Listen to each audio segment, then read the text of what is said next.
All right, the first step after removing your seats and engine cover plate is going to be to remove the air oil separator, otherwise known as catch can.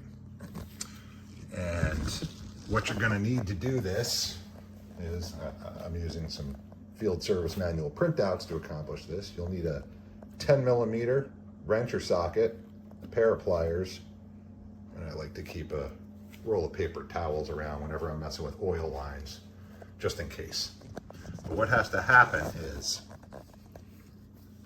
this clamp and this clamp need to be removed, and these two tubes slid off of the catch can.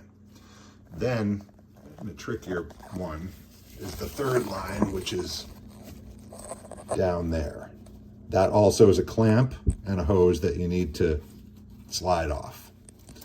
In order to get to that third hose, I am going to remove this hose from the blow-off valve to move it out of the way to give myself some more access. And I would show you doing it, but it's going to be too hard to film it and perform the procedure myself. Once those are removed and the third line is removed, these two 10mm bolts should be removed and this whole thing should pull out. All right, so we've got our catch can out, air oil separator, whatever you want to call it. The mechanic that took a look at this ski had told me this was full of oil, but he must have emptied it out because nothing came out. I was a little nervous about that.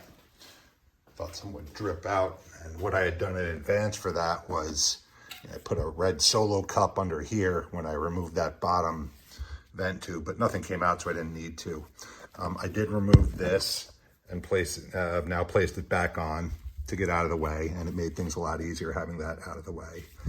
When I remove things, I like to put the bolts back in place so I don't lose them. So that's where the catch can normally mounts. So I put those back in the intercooler so they won't get lost, and we'll know where those are when it's time for reinstallation. And that's what it looks like with the catch can removed.